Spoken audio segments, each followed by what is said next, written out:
मैं सिर्फ शास्त्रीय संगीत, क्लासिकल म्यूजिक, राग रागिनी यही सब बजाता था। आर.डी. बर्मन मुझे फिल्म लाइन में लाए, पंचम था हमारे। तो वो समय से पहले सोचते थे। तो जब मैं स्टूडियो पहुंचा तो उन्होंने बोला कि लता जी आई हैं, अमित आया है, किशोर दा के बेटे, जो गाया उन्होंने इतने सुपरहिट का गाने, किशोर कुमार, किशोर दा के साथ, ये सब आज भी लोग याद करते। खाली हाथ शाम आई है, खाली हाथ जाएगी, आशा जी को नेशनल अवार्ड मिला, मेरी फ्लूट बजती रही। आखिरी फिल्म जब आई, उसका सक्सेस देखने के लिए पंचम दा जिंदा नहीं रहे, मगर वो गाना अमर हो गया। कुछ ना कहो, कि ये गाना जितना हिट होगा, रोनू प्यार से बोलते थे तुम्हारा पीस भी इतना हिट हो जाए। फ्लूट से आपका रिश्ता किस उम्र में जुड़ा? 6 साल की उम्र में मैंने बनारस में मेरा जन्म हुआ। तो खेलते खेलते मैंने 6 से 7 बांसुरियां मेरे हाथ से टूट गई। फिर बंबई कर्मभूमि बनी 1973 से। तो ये जो आप देखते हैं छोटी अंगुली, इसका इस्तेमाल जो मैं करता हूँ, ये बहुत सारे बांसुरी वाले नहीं करते हैं। तो मुंबई आने के बाद पंचम दा से कैसे मुलाकात? वो ऐसे हुई कि मैं किशोर दा का एक गाना बजा रहा था, तो वहाँ पे टैगोर दादा तारशानाई बजा रहे थे। बूढ़े थे उस वक्त, 20-70 साल के थे। अरे पंचम को बहुत जरूरत है बांसुरी का, तू इतना पतला है, इतना अच्छा कैसे बजाता है। ही हैड द आइडिया कि बांसुरी वाले तगड़े ऐसे। शास्त्रीय संगीत वाले सोचते हैं कि बॉलीवुड में जाके हम बिगड़ जाएंगे। No, I would say no. वो म्यूजिक बैठ के बनाते नहीं थे। एक बार मैं सिटिंग रूम में बैठा था, बाथरूम में नहा रहे थे, तो नहाते नहाते चला, अरे मनोरी मेलोडी बन गया। तो तौलिया पहन के ही आ गए बाहर। तो भाई जी को, अरे गुलजार देख एक गाना बन गया। अब तू बोलेगा कि न्यूज़पेपर का पढ़ के भी उस पर भी गाना बना दे, मेरा कुछ सामान तेरे पास पड़ा हुआ, तुम्हारे पास पड़ा हुआ, लौटा दो, और इस पे गाना बन सकता है, कोई मीटर ही नहीं है। मगर गुलजार साहब को भी मालूम था ये पंचम है। सबसे पहले मुझे बॉलीवुड में जो मुलाकात हुई वो किशोर दा से हुई। वो कैसे हुई? एक महफिल थी जिसमें जगजीत सिंह, गजल सम्राट, ये सब लोग गा रहे थे, बजा रहे थे, ये कर रहे थे। मुंबई के नटराज होटल, किशोर कुमार वहां हाजिर हो गए। अरे जगजीत, उनका जो स्टाइल था, मेरे साथ ये बांसुरी बहुत अच्छा बजा रहा है। अरे ये तो इसको अप एंड पहन के घूमना चाहिए। अभी किशोर कुमार को बोलेंगे कि आप बेस्ट हैं, तो किशोर दा बोलेंगे अरे पागल है क्या, मैं शोर कुमार हूँ। तो उसको मजाक में उड़ा देते थे। किशोर दा को मैंने बोला, बोले अरे बजाएगा नहीं, मेरे जैसा कंजूस फ्री में गा रहा है, तो तू नहीं बजाएगा तो पूजा कैसे होगा। तो उन्होंने सारा डोनेट कर दिया। Shanmukhananda was jam packed, and in that time 35 to 40 lakh was a big money. आज का कम से कम 5-6 करोड़ होगा। उन्होंने पूरा डोनेट कर दिया। तो सबसे पहले बहुत स्वागत आपका रोनू दा, जैसा आपको बहुत प्यार बहुत से शुक्रिया। सब लोग बोलते हैं, रोनू मजूमदार जी, तो ये सबसे पहले तो इसी पीस की कहानी से शुरू करते हैं, फिर आपकी कहानी पे आते मैं हैं। सिर्फ शास्त्रीय संगीत, क्लासिकल म्यूजिक, राग रागिनी यही सब बजाता था। आर.डी. बर्मन मुझे फिल्म लाइन में लाए, पंचम था हमारे। सो वो समय से पहले सोचते थे। तो जब मैं स्टूडियो पहुंचा तो उन्होंने बोला कि लता जी आई हैं, अमित आया है, किशोर दा के बेटे, जो गाया उन्होंने, इसके सोलो से तुम्हारा शुरुआत करते हैं। और वो जर्नी उस दिन ऐसी बज गई, या मेरे गुरु कृपा, किसी और ने बजाया। फिर पंचम दा ने मेरा हाथ कभी छोड़ा नहीं। और इतने सुपरहिट का गाने, किशोर कुमार, किशोर दा के साथ, ये सब आज भी लोग याद करते। खाली हाथ शाम आई है, खाली हाथ जाएगी, आशा जी को नेशनल अवार्ड मिला, मेरी फ्लूट बजती रही। शास्त्रीय संगीत के साथ साथ मैंने बॉलीवुड को भी एक बैलेंस बनाए रखा। आखिरी फिल्म जब आई, उसका सक्सेस देखने के लिए पंचम दा जिंदा नहीं रहे, मगर वो गाना अमर हो गया। कुछ ना कहो। तो उसकी जो पीस थी, पंचम दा के शब्द थे कि ये गाना जितना हिट होगा, रोनू प्यार से बोलते थे तुम्हारा पीस भी इतना हिट हो जाएगा। यही पीस जो आपने अभी बजाया, ये तो लव स्टोरी की थी। लव स्टोरी से मेरा सफर चला 1942 लव स्टोरी तक। लव लव दोनों में रहा। तो 1942 वाला अगर आप इजाजत दे तो मैं सुना दूं। मैं बिल्कुल। 1942 का जो गाना कुछ ना कहो शुरू हुआ था, वो मेरी फ्लूट से शुरू होता है। आज जन जन उसको भूलते नहीं है।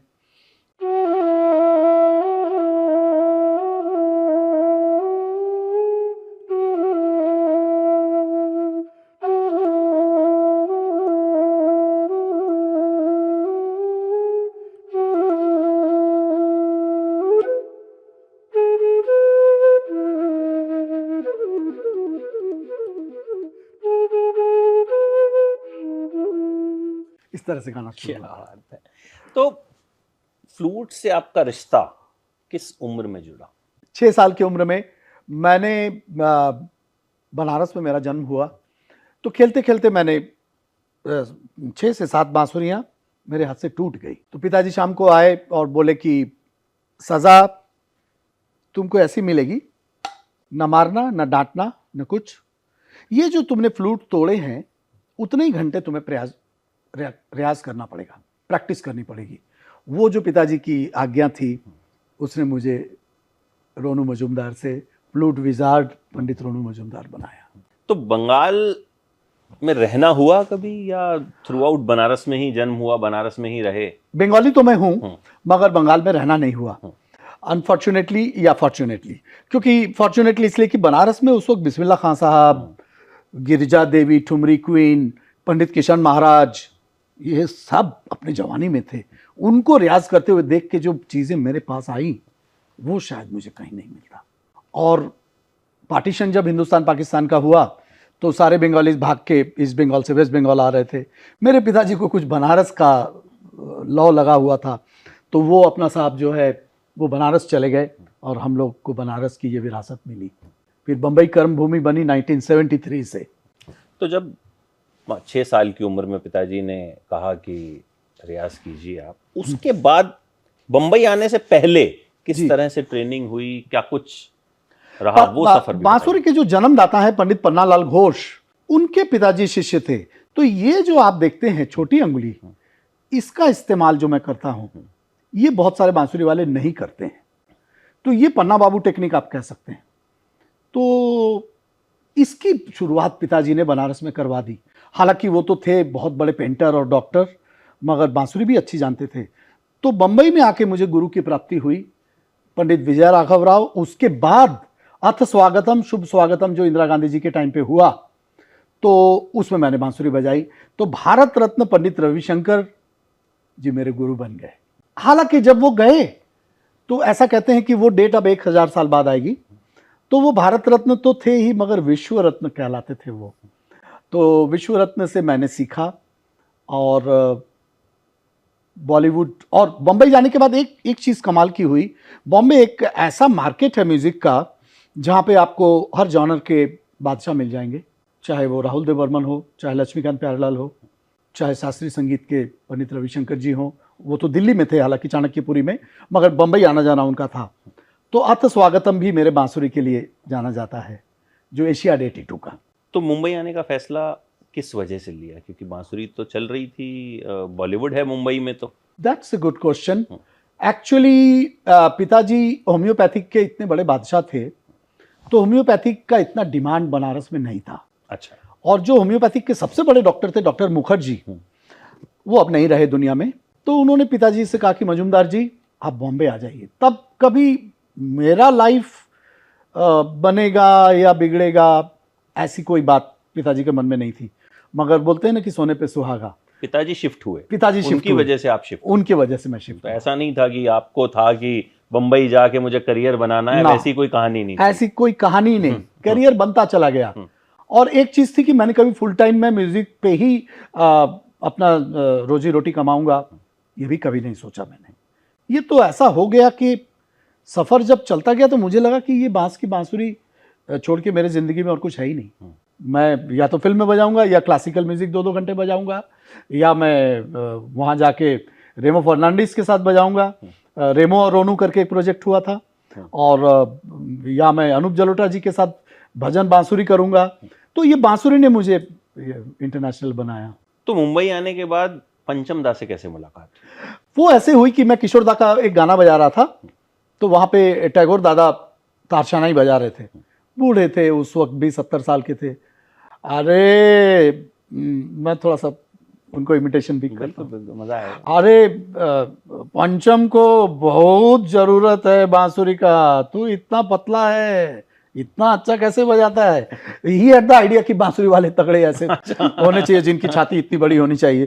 खैर साहब वो ले गए, और मैंने उतना बड़ा सेटअप नहीं देखा था।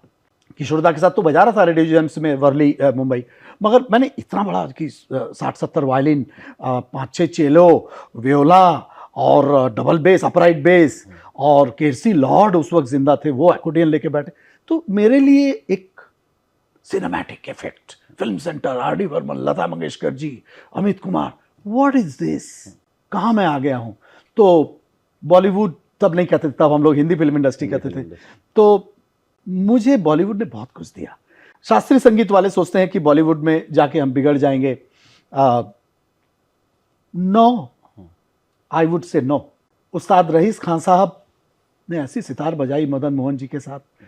पंडित शांता प्रसाद जी ने शोले में जो आप देखते हैं कि चल धन्नो आज तेरे इज्जत का सवाल है, तो धन्नो उस घोड़े का नाम था, बसंती हेमा जी का नाम था। तो धातृ तक धातृ तक धीरे तक धीरे तक ये जादू शांता प्रसाद जी अपने गुदई महाराज के हाथ में था। उनको बनारस से आर डी बर्मन ने बुलाया बॉम्बे कि ये शोले में आप बजाइए। तो क्लासिकल म्यूजिशियंस का कोई खराब नहीं होता, बॉलीवुड जाने से अच्छा होता है।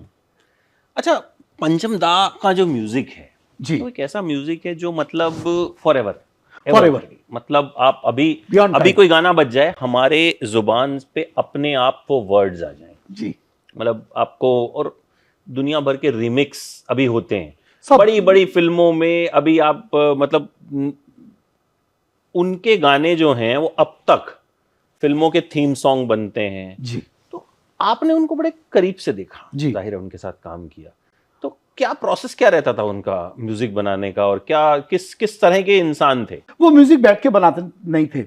एक बार मैं सिटिंग रूम में बैठा था, बाथरूम में नहा रहे थे, तो नहाते नहाते चला, अरे मनोरी मेलोडी बन गया। तो तौलिया पहन के ही आ गए बाहर, और तौलिया पहन के आए, और वो गाना था ना, जाना ओ मेरी जाना मैं उधर दीवाना, और वो जो लैला, वो जो कंपन है, वो कंपन करते करते ही बाहर आए। तो ये ना नेचर से जुड़े हुए थे। और उनमें एक खास बात थी कि पास आओ ना सागर का गाना, मेरा कुछ काम नहीं था। मुझे इतना प्यार करते थे कि अगर मैं ना भी बजाऊं तो मुझे पेमेंट मिलता था। अच्छा। कि मेरा मुंह देखते थे, रोनू मजूमदार होना चाहिए सामने। अच्छा, तो मुझे बोले बैठा बैठे पैसे ले रहा है, कुछ बजा। मैंने बोला दादा आपने कोई जगह ही नहीं दी है, तो मैं क्या करूं, जगह ढूंढ लेना पड़ता है। तो छोड़ दा दा दा रा रा रा रा।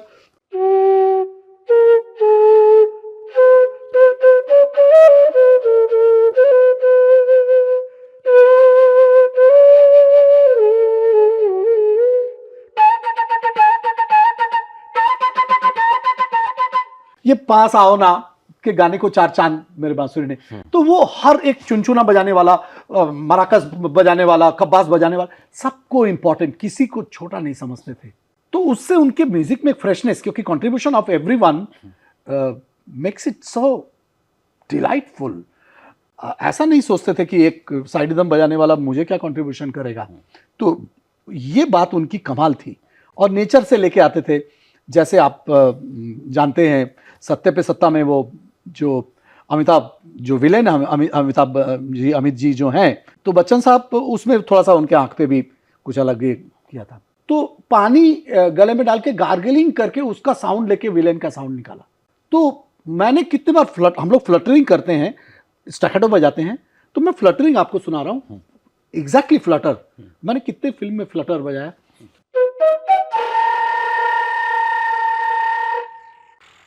तो जैसे मोटरसाइकिल चला रहे हैं आप मुंह से, तो अर्जुन फिल्म था सनी देओल का, तो वैसे बेताबी में जो कुत्ता की डेथ होती है, वो धर्मपा जी तो पंजाबी में मेरे से बात करते थे, बोले तूने रुला दिया आज, कुत्ता क्या मरा, ऐसा लग रहा है जैसे कि मेरा दिल तूने छीन लिया।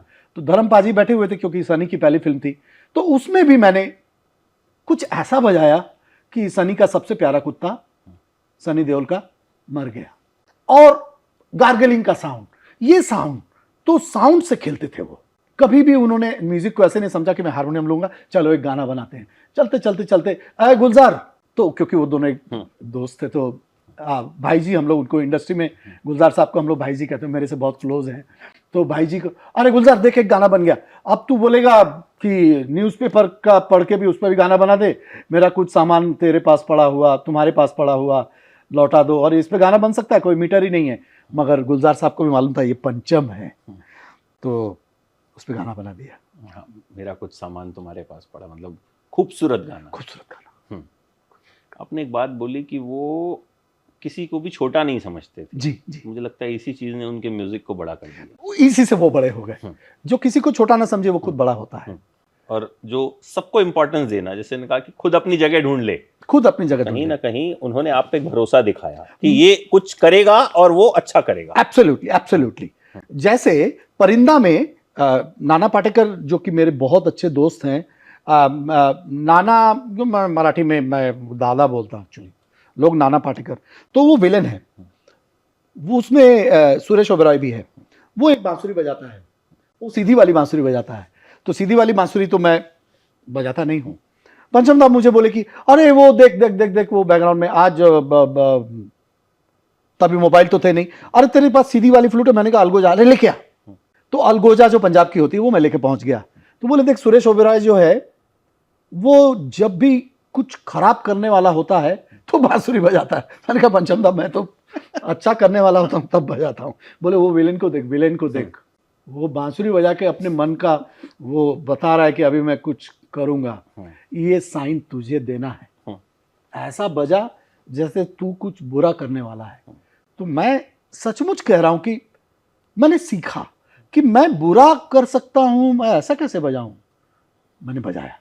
आप परिंदा देखेंगे तो वो जो फ्लूट है वो आपको ऐसा लगेगा कि I M a bad guy, मैं कुछ खराब करने के लिए तैयार हूं। तो पंचम दूसरा नहीं होगा। विलन के लिए भी बांसुरी बजवा दे, विलन के लिए बांसुरी बजवा, बहुत बड़ी बात कही। हीरो के लिए तो मैंने कई बार बजाई, रोमांस में और मतलब बजता है, लेकिन विलन के लिए बांसुरी का इस्तेमाल करना वो मुझे लगता है वो पंचम दा ही कर सकते थे। कोयल सी तेरी बोली मेरा बजाया हुआ है, ये सब मैंने बहुत बजाया। मगर विलन के लिए मुझे आर.डी. बर्मन, राहुल देव बर्मन का वो हिम्मत है कि वो सुरेश ओबेरॉय विलेन के लिए रोनू मजूमदार फ्लूट बजा रहा है। अच्छा, आपने एक चीज बताई अभी शुरू में कि किशोर दा के लिए जब आप काम कर रहे थे जी, फिर पंचम दा से वहां मुलाकात हुई, तो मुंबई जब आए जी, सबसे पहले बॉलीवुड में किससे मुलाकात हुई? सबसे पहले मुझे बॉलीवुड में जो मुलाकात हुई वो किशोर दा से हुई। वो कैसे हुई? वो ऐसे हुई कि किशोर कुमार इतना बड़े आदमी थे, तो मैं एक महफिल थी जिसमें जगजीत सिंह, गजल सम्राट, ये सब लोग गा रहे थे, बजा रहे थे, ये कर रहे थे मुंबई के नटराज होटल में। किशोर कुमार वहां हाजिर हो गए। अरे जगजीत, उनका जो स्टाइल था, तेरे साथ ये बांसुरी बहुत अच्छा बजा रहा है। अरे ये तो इसको हाफ पैंट पहन के घूमना चाहिए। I was 73, I came to Mumbai, that must be 76. I was just 13 years old and I was playing like 33 years old. So Kishore Kumar ने अपने घर में बुलाया। तो अपने माँ को बहुत प्यार करते थे, गौरी प्रसन्न गांगुली। तो गौरी कुंजी किशोर कुमार के घर, किशोर दादा के घर का नाम है। तो वहाँ बैठ के बहुत देरी मेरी बांसुरी सुनी। तो बोले कि तो पढ़ाई कर रहा है? मैंने कहा कर रहा हूँ। 4-5 साल ठहर जा, पंचम के पास तुझे मैं बुलाऊंगा। और जब मैंने पंचम दा के पास पहला गाना उनके लिए नहीं बजाया क्योंकि याद आ रही है अमित कुमार ने गाया, मगर जब उनके लिए मैंने बजाया, किसी से वो बात नहीं करते थे। गाने के बाद कितना जल्दी वो निकल जाते थे। उनको इतना कॉन्फिडेंस था कि मैं कभी बेसुरा गा ही नहीं सकता, तो सुन के चेक क्या करना है, वो निकल, मगर मेरे से आके मेरे को थोड़ा गाल में प्यार करके वो जाते थे। उनकी आपको सबसे बड़ी खूबी क्या लगी उनसे मिलके? वो ऑलराउंडर थे, प्रोड्यूसर, एक्टर, मतलब उन जितने भी, मुझे लगता है जितनी भी डेजिग्नेशंस या जितने भी रोल्स हम देखते हैं आज क्रेडिट रोल में चल रहे होते हैं, मुझे लगता है उन सब के आगे किशोर कुमार लिखा जा सकता है। सबके आगे किशोर कुमार लिखा जा सकता है, एक ही आदमी है। किशोर कुमार की सबसे बड़ी खूबी थी that he did not know that he is genius. मालूम ही नहीं। वाह दादा क्या गाया, हजार राहें, इसमें मैं बजा रहा था बॉम्बे लैब में, स्टूडियो में, खयाम साहब का म्यूजिक। अरे झूठ बोल रही है, मैं क्या गाता हूं? तो he would never take the praise. अगर आप बोलेंगे Ronu da you are the best, best कोई नहीं, सब कोशिश करते हैं। अभी किशोर कुमार को बोलेंगे कि आप बेस्ट हैं तो किशोर दा बोलेंगे अरे पागल है क्या, मैं शोर कुमार हूं, तो उसको मजाक में उड़ा देते थे। और गाना गाने से पहले वो किसी से कनेक्ट हो जाते थे, ये मैंने छुप के देखा, क्योंकि वो चाहते नहीं थे कि जब गाए तो कोई देखे। ये एक कमाल की बात थी। अगर कोई डबिंग के वक्त या गाते वक्त कोई सामने तो अरे पंचम तो बोल जरा उधर जा। अच्छा। तो ये एक वो लता जी में भी थी। तो इंडस्ट्री में ये तो सबको मालूम है। मैं तो किशोरदा का वो उस दिन गा रहे थे सागर किनारे, उसमें मेरा बड़ा सोलो भी है। तो वो गाने से पहले किसी शक्ति से कनेक्ट हो जाते थे और इस वजह से उनके सामने कोई ठहर नहीं पाता था। कोई ऐसी ताकत आती थी और माँ, जो मुझे अमित भाई ने बताया, अमित कुमार ने, माँ को ऐसा पूजा करते थे जैसे कि माँ जिंदा है। माँ तो कब गुजर गई, मगर माँ मैं रिकॉर्डिंग में जा रहा हूँ, आशीर्वाद दे, आशीर्वाद दे। तो he never believe that his mother is no more, so that माँ का आशीर्वाद, माँ माँ माँ माँ माँ करते हुए अभी गौरी कुंज माँ के नाम से। तो और वैसे अंदर से थोड़े संत भी थे जो लोगों को किशोर कुमार का ये कैरेक्टर मालूम नहीं है। मैंने बोला था कि बंगाल क्लब के लिए मैं नहीं बजाऊंगा, मैं ऑर्केस्ट्रा में नहीं बजाता हूँ। एक बचपना था मेरे अंदर। आज अगर मैं किशोर कुमार मुझसे पूछे तो ये बोलने की हिम्मत मुझे नहीं होगी, मगर बच्चे लोग को डर नहीं होता है। किशोरदा को मैंने बोला, बोले अरे बजाएगा नहीं, मेरे जैसा कंजूस फ्री में गा रहा है तो तू नहीं बजाएगा तो पूजा कैसे होगा। तो उन्होंने सारा डोनेट कर दिया। Shanmukhananda was jam packed and in that time 35 to 40 lakh was a big money. आज का कम से कम 5-6 करोड़ होगा। उन्होंने पूरा डोनेट कर दिया। क्या बात है। संत थे। लता जी के बारे में भी आप कुछ बता रहे थे कि वो भी इसी तरह से गाती थी, उनके साथ क्या एक्सपीरियंस? लता जी के साथ मैंने ऐसा समा मैं जो सोलो बजाया तो मेरे स्टूडियो में ट्रायो में जब आई तो पद्मिनी कोल्हापुरी भी आई थी, अनिल मोहिले अब गुजर गए, तो थोड़ी दुखी थी। बोली ऐसे गाने नहीं बनते ना आजकल। उनकी हिंदी भी थोड़ी कभी कभी एकदम घर जैसा, जैसे कि तू प्रभु कुंज आता नहीं, ऐसे करके बहुत अपनापन। तो मैं बोला अरे आशा जी बुलाती थी तो मैं खाना मछली खाने के लिए आता था, आजा। अरे वो गाना में कितना सुंदर तूने फ्लूट बजाया। तो वो लता जी की एक खास बात थी, थोड़ी डरावनी भी है क्योंकि म्यूजिशियन कभी कभी बेसुरे हो जाते हैं, जान के तो नहीं कोई बेसुरा होता। तो लता जी अगर कोई गा रही है लाइव तो अगर कोई म्यूजिशियन का थोड़ा सुर इधर उधर हो जाता तो बहुत उनको तकलीफ होती थी। तो लता जी की एंट्री और म्यूजिशियंस लोग का प्रेइंग शुरू कि हे भगवान सब ठीक से हो जाए। तो हम लोग को वो डर जो होता था, हालांकि मैं नहीं डरता था। इसलिए नहीं कि मुझे अपने सुरीले होने का अभिमान है, इसके लिए नहीं। मैं सोचता था कि लता जी के जो सुर है वो मेरे पास भी है। ऐसा समा आना होता। अब इसके शुरू में आप देखेंगे लता जी शुरू कर रही, उसके पहले मेरा बांसुरी है। मैं वो छोटा सा सोलो सुना रहा हूं, देखिए।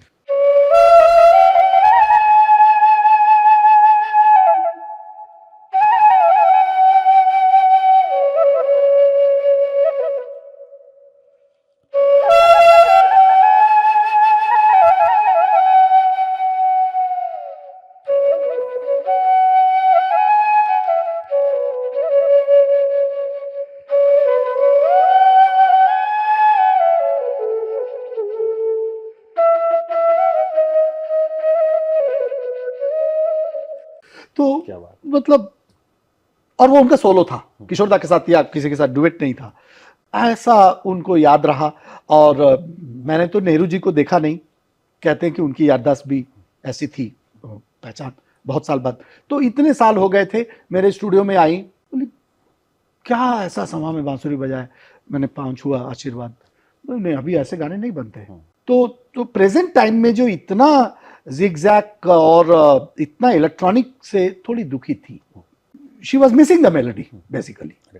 आपका क्या टेक है जो आजकल ऑटो ट्यून हो गया है, बहुत कुछ हो गया है? ऑटो ट्यून से मैं दुखी हूँ। ऑटो ट्यून, कितनी अच्छी बात आपने कही है, you have very good knowledge of music. Auto tune से सिंगर लोगों ने प्रैक्टिस करना कम कर दिया है। उनको लगता कुछ भी गाएंगे ठीक तो हो जाए। हाँ, मैं तो गा दूंगा, मुझे शौक है।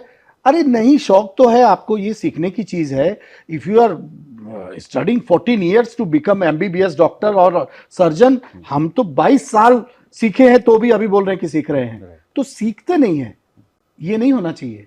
अगर मैं एक तान बोल दूं एक शौकिया गायक को तो गा नहीं पाएगा वो। कौन कहता है बांसुरी आसान है? इतने बांसुरी वाले बढ़ गए। मैं कहता हूं कि हर साज डिफिकल्ट है। आज एक मिथ है कि बांसुरी इज द इजीएस्ट इंस्ट्रूमेंट।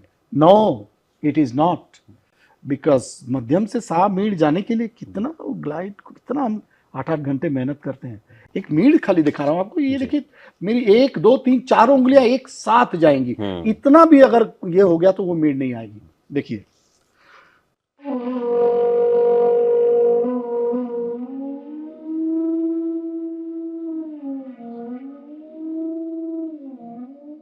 मैं जितने बार भी करूंगा वो मीड आएगी। हम लोग साधना करते हैं इसकी, 8-8 घंटे हम लोग रियाज किए हैं।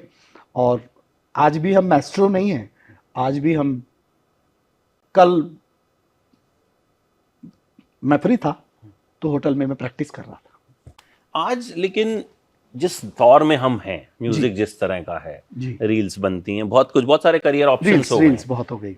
आज के यंगस्टर में या आज के बच्चों में फ्लूट सीखने की चाहत है? आते हैं आपके पास कि? आते तो बहुत है, आके बोलते हैं। अच्छा, आते हैं? आते बहुत आते हैं। मेरे शिष्य तो पूरे वर्ल्ड में हैं। मुझे दुख है कि जो मेरे अमेरिका के शिष्य हैं वो कभी बोलते नहीं कि कितने दिन में मैं फ्लूटिस्ट बन जाऊंगा, आप गारंटी दीजिए। अरे मैं क्या गारंटी दूं? हार्ट ऑपरेशन करने वाला ही गारंटी देता नहीं है कि मैं सक्सेसफुल मेरा ऑपरेशन होगा। मैं कैसे गारंटी दूं? और जो मेरे इंडिया के शिष्य हैं जो नए, वो बोलते हैं कि मैं आपके सर जैसा कितने दिन में बजाऊंगा। मैंने बोला प्रैक्टिस करो, तो वो बोलते हैं कि पहले बताइए। तो इसका मुझे बहुत दुख है। मैं पहले कैसे बताऊं कि आप कितने दिन में रोनू मजूमदार बन जाएंगे? अरे ये क्या बात है? मुझे गुरुजी को पास गया था तो मैंने नहीं कहा था कि मैं कितने दिन में हरिप्रसाद चौरसिया जी बन जाऊंगा। शायद आपको अभी भी नहीं लगता आप बने, आप अभी भी प्रैक्टिस, आपने मेरे आंख में आंसू ला दिया है। मुझे अभी भी नहीं लगता कि मैं बना हूं। मुझे लगता नहीं है कि जब तक आप बजाएंगे आपको कभी लगेगा, क्योंकि यही एक अच्छा आर्टिस्ट जो है वो सीखता है जीवन भर। आज भी हरि जी के दर्शन करता हूं तो मैं पाँव छूता हूं। मैंने बाबूजी आशीर्वाद दीजिए कि आपके जैसा कभी बज सके। आपने जो जवानी में बजा दिया उससे मैं सीखता रहता हूं आज भी। वो मेरे गुरु तो नहीं है, मेरे गुरु तो रविशंकर जी है, मगर वो गुरु से कम भी नहीं है, गुरुतुल्य है। तो आपने एकदम सही कहा। मुझे आज भी नहीं लगता और कभी लगेगा भी नहीं कि मैं हरिप्रसाद चौरसिया जी जैसा बजाने लगा हूं। ऐसा नहीं लगेगा। इसीलिए आप रोनू मजूमदार। पहली कमाई याद है कितनी हुई थी? 13 रुपए। किसने दिए थे? न्यू एरा कॉलेज में मेरी पहली सोलो हुई थी, तो उल्लासनगर में। तो सब लोग बहुत बड़े बड़े आर्टिस्ट थे, मैं इच्छा जिसकी मुझे भी नहीं। और क्योंकि स्कूल में ऐसा मेडल ला ला के मैं देता था, तो जो प्रिंसिपल साहब थे वो बोले कि इतने जो मास्टर दमादम मस्त कलंदर फेमस वो जो थी पाकिस्तान की, बांग्लादेश की, रूना लैला, ये सब लोग आए हुए और मेरा बाजार हुआ, तो उन्होंने कहा 13 साल का 13 रुपए ही मिलेंगे। क्या बात है। 13 रुपए मुझे, मगर मेरे लिए वो 13 करोड़ से कम नहीं थे। बिल्कुल बिल्कुल। मुझे 13 रुपए, 13 रुपीज। अच्छा, Guinness book of world record तक भी आप पहुंचे? जी। वो किस तरह से हुआ? वो हुआ कि जब वेणुनाद का आर्ट ऑफ लिविंग ने ये किया, तो वो बोले कि भगवान कृष्ण जी त्रेता युग या द्वापर युग के थे, तो वो 5000 साल पहले उनका जन्म हुआ था। जन्म क्या, वो प्रकट हुए थे, भगवान थे वो। तो आप जो है वो 5000 फ्लूट को क्रॉस करने का कोशिश करिए। 5000 बांसुरी वादक कहाँ से मिलेंगे? मैं पंडित जी के पास चला गया, हरिप्रसाद चौरसिया जी के पास। मैंने कहा पंडित जी मेरे साथ बंगला में, दादा आपके सब शिष्यों को भी भेज दीजिए, शिष्यों के शिष्यों को भी भेज दीजिए। मुझे वो लोग कह रहे हैं कि 5000 से ऊपर जाना चाहिए। Pandit ji was so kind to me and he is is Pandit Hariprasad Chaurasia ji. So उन्होंने अपने सब शिष्यों को दिया और जितने सीधे फ्लूट, और फॉरेन में भी ये न्यूज फैल गई कि वेणुनाद समारोह पंडित रोनू मजूमदार कंडक्ट करने जा रहे हैं। शो के पहले दिन तक 4900। मैंने बोला रिकॉर्ड नहीं बनेगा, लग रहा है जापानीज रिकॉर्ड टूटेगा नहीं। जो इस दिन शो था, उठ के सुना 5378 हो गए। That is the number. 5378 flute player played together on a stage ही ऐसा लगता था कोई मैदान जैसा स्टेज, और वॉरेन डिसूजा का साउंड और जो ए आर रहमान का साउंड करता है उसको बुलाया था मैंने, और फिर वर्ल्ड रिकॉर्ड बना। हॉलीवुड तक कैसे पहुंचे? हॉलीवुड में मैं ऐसे पहुंचा जब ग्रैमी मुझे नॉमिनेशन हुआ तो थोड़ा वेस्टर्न वर्ल्ड में जितने म्यूजिशियन थे उनका नाम हुआ, तो राइकुडर उस वक्त हॉलो बैम्बू मेरे साथ बजा रहे थे, जो कि हम लोग एक ग्रामी मिलने से इतना जंप करते इंडिया में, और जब गवर्नमेंट का संगीत नाटक एकेडमी अवार्ड मिलता है तो उसको इतना हम लोग बोलते नहीं, तो ये बहुत दुख की बात है। मुझे खुशी ग्रैमी का उतना नहीं है जितना कि मुझे इंडियन गवर्नमेंट ने 2015 में जब एकेडमी अवार्ड दिया, प्रणब मुखर्जी तब प्रेसिडेंट थे, उनके हाथ से, तो उसका मुझे ज़्यादा खुशी है। एटलीस्ट रोनू मजूमदार तो ये मान रहा है। तो हॉलीवुड का फिल्म बन रहा था बिल क्लिंटन के ऊपर, प्राइमरी कलर्स, तो उसमें फिर टाइटल म्यूजिक उन्होंने कहा कि आप कंपोज करिए, तो मैंने और राइकुडर ने फिर प्राइमरी कलर्स में फिर मुझे वो तो टाइटल आपने में क्रेडिट। आर्ट के साथ साथ बॉलीवुड, हॉलीवुड, सब चीजों का एक बैलेंस एक बिठाया और बैलेंस, ये कहीं ना कहीं दिखाया भी कि बैलेंस बनाया जा सकता है। बैलेंस ऐसा नहीं है बॉलीवुड बिगाड़ देता है या हॉलीवुड बिगाड़ देता है। आपको कहीं ना कहीं अगर आप अपनी आर्ट को संभाल के रखते हैं, उस पर काम करते रहते हैं, तो वो भी रहती है, और साथ ही एक कहीं ना कहीं, क्योंकि कहीं ना कहीं बॉलीवुड और हॉलीवुड के साथ एक पॉपुलैरिटी आती है, एक पॉपुलैरिटी आती है, आप मासेस तक पहुंचते हैं। जी हाँ, क्योंकि एकदम। ऐसे फ्लूट सुनने के शौकीन लोग ही आप तक आएंगे, वही आएंगे जो उस आर्ट को समझते हैं, उसकी कदर करते हैं। एकदम। लेकिन जब अब आज जितने गाने आपने बॉलीवुड के बजाए, तो मुझे लगता है वो सुन के जो यंगस्टर्स हैं या बड़े सारे ऐसे लोगों को पता चलेगा, अच्छा ये आपने बजाया था, ऐसे मुझे नहीं पता था आपने बजाया था। जी जी। तो वो ये तो पंडित भीमसेन जोशी, भारत रत्न, उन्होंने भी कहा था कि मैंने पूरा जिंदगी गाया, उतना लोग पहचाने नहीं, मगर मिले सुर मेरा तुम्हारा मैंने गाया, तो अभी तो रास्ते में भी लोग मुझे पहचानते हैं। तो पॉपुलर म्यूजिक, जो पॉपुलर मासेस का म्यूजिक है, मुझे लगता है क्लासिकल म्यूजिक को मासिकल म्यूजिक से दूर नहीं रहना चाहिए। बिल्कुल। और मुझे लगता है कि अगर आप इतनी साधना कर रहे हैं, आपने बताया आप 8-8 घंटे रियाज करते हैं, तो ये आम आदमी को तो ये नहीं पता ना, आम आदमी तो नहीं जानता। मेरे ख्याल से जब आप मासी म्यूजिक के साथ जुड़ते हैं जी, जितना आपका मन करा उतना जुड़िए। मैं नहीं कह रहा हूं कि अपना आर्ट छोड़ के उसके पीछे लग जाइए, लेकिन मुझे लगता है वो आपको कहीं ना कहीं एक जो अब नसीर साहब हो गए, ओमपुरी हो गए, ये लोग आर्ट सिनेमा करते थे जी, लेकिन जब इन्होंने मेन स्ट्रीम सिनेमा किया तब भी एक्टिंग कमाल की और उसकी तारीफ खूब होती है। दोनों तरह के सिनेमा किए एकदम। आर डी बर्मन के जाने के बाद जो मेरे मन में दुख आया था, और मैं 4 साल इंडस्ट्री में बजा नहीं रहा था, तो मुझे दोबारा एंट्री कौन करवाया? गुलजार साहब ने।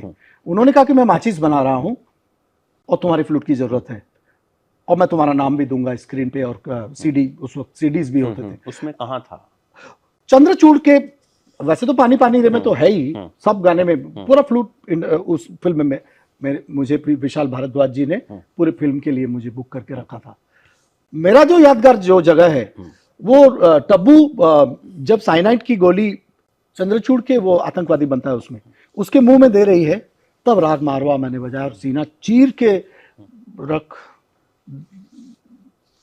देने की कोशिश की मैंने, और वो हुआ। नहीं, बहुत खूबसूरत फिल्म थी। चप्पा चप्पा चरखा चले आज भी जो है बजता है, तो मतलब एक अलग ही वाइब आती है उससे। ये कल्ट फिल्म है, कभी पुरानी नहीं होगी। बिल्कुल बिल्कुल, कभी नहीं पुरानी होगी।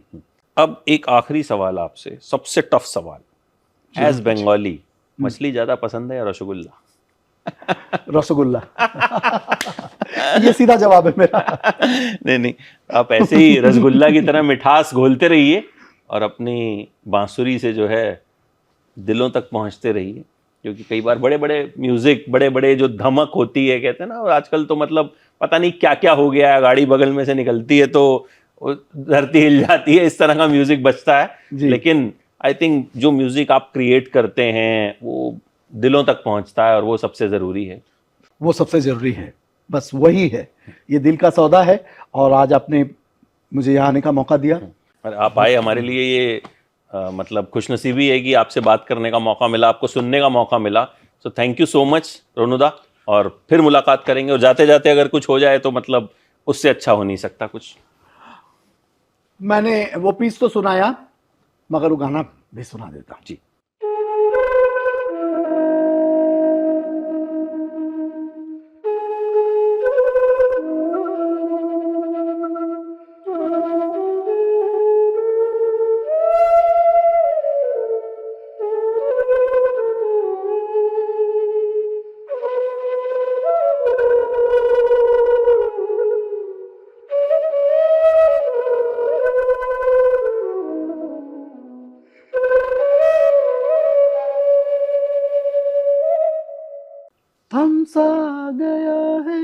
तो कंपोजिशन को उन्होंने थमा दिया था। आज ही किसी के साथ इंटरव्यू भी यहीं थमता है, लेकिन बातचीत का, म्यूजिक का, किस्सों का सिलसिला फिर किसी दिन बैठेंगे और आगे बढ़ाएंगे। फिर और बातें होंगी बिल्कुल, और गानों की, सुरों की, तालों की चर्चा होगी। बिल्कुल आपके मुंबई के स्टूडियो में करेंगे। Thank you so much. Thank you so much.